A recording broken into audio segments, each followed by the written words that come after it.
Assalamualaikum warahmatullahi wabarakatuh. Salam sehat untuk kita semua. Dan tentunya juga salam sukses untuk kita semua. Kembali lagi di channel R91. Kali ini saya akan membahas sejarah kota Kendari beserta asal mula penyebutan Kendari berdasarkan dari berbagai sumber. Namun sebelum kita lanjut pada pembahasannya, dukung dulu channel ini, biar channel ini semakin berkembang. Caranya, like, subscribe, dan tekan tombol loncengnya.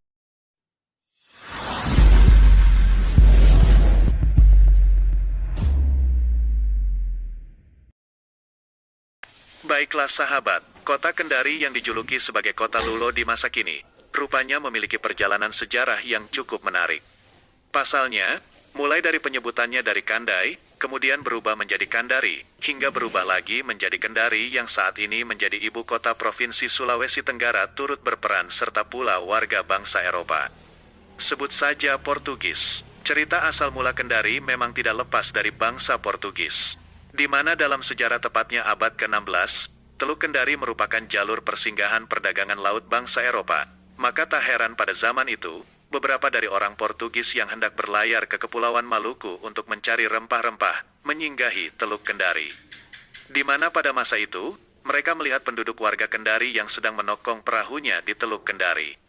Teluk Kendari inilah yang menjadi cikal bakal berdirinya kota Kendari saat ini. Bangsa Portugis yang merasa penasaran dengan Teluk Kendari yang disinggahinya di masa itu, lantas menanyakan kepada si penokong perahu tersebut bahwa teluk yang mereka singgahi ini apa namanya. Namun karena kurang memahami arti dari pembicaraan orang Portugis itu, si penokong pun mengira bahwa ia sedang ditanyai sedang buat apa, maka dia menjawab Kandai. Kandai merupakan bahasa daerah Tolaki yang arti dalam bahasa Indonesianya adalah menokong.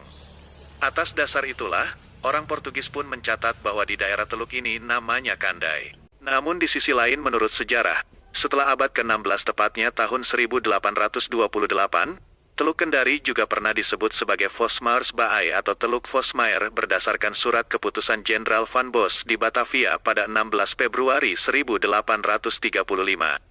Hal tersebut ditandai ketika di masa itu, Jacques Nicolaas Vosmaer berkebangsaan Belanda yang berprofesi sebagai pelaut, ditugaskan oleh Gubernur Jenderal Hindia Belanda untuk melakukan observasi ke jalur perdagangan di pesisir timur Sulawesi.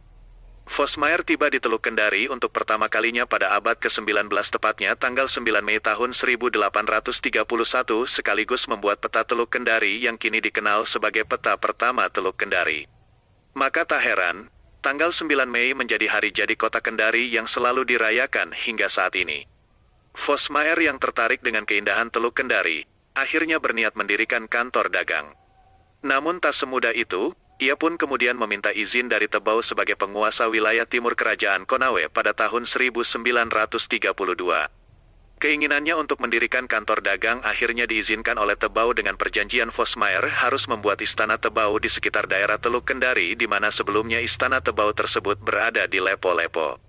Vosmaer pun berhasil membangun istana yang dipintas sang penguasa wilayah timur kerajaan Konawe. Akhirnya, Vosmaer pun menuliskan dalam perjalanannya, tentang ketertarikannya akan keindahan Teluk Kendari yang kemudian diabadikan dalam catatan perjalanannya yang berjudul Korte Beschrijving van het Zuid Oostelijk Sierrelen van Celebes. Bukti sejarah peninggalan pemerintahan kolonial Belanda dan pendudukan Jepang di Teluk Kendari juga masih dapat terlihat di kawasan Teluk Kendari misalnya saja, dari bangunan tua yang bergaya kolonial Belanda di sekitar kota lama Kendari. Tak hanya itu, awal mula terbentuknya kota Kendari juga tidak terlepas dari masyarakat suku Bugis dan Bajo. Hal tersebut ditandai pada abad ke-19, di mana di masa itu, kedua masyarakat suku ini bermukim di kawasan Teluk Kendari guna berdagang dan menampung hasil bumi dari pedalaman dan Teluk Solo, Sulawesi Tengah. Saat itu Teluk Kendari dikenal sebagai pusat penimbunan barang atau pelabuhan transit para pedagang.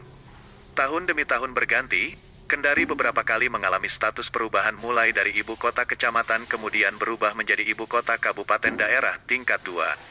Hal tersebut berdasarkan Undang-Undang Nomor 29 Tahun 1959.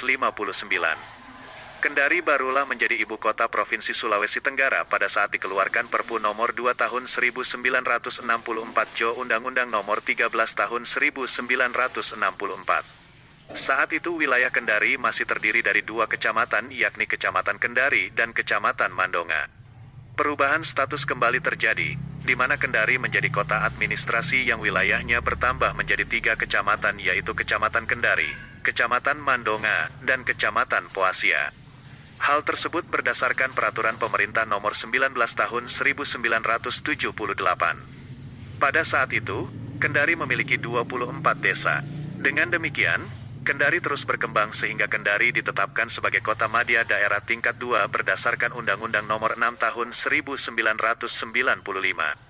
Luas wilayahnya pun bertambah yakni kurang lebih 298,89 km bujur sangkar atau 0,7% dari luas daratan Sulawesi Tenggara, yang mana sebelumnya luas wilayah hanya 75,76 km bujur sangkar.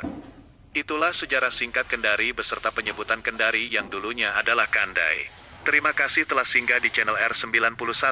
Semoga informasi sejarah singkat ini bermanfaat.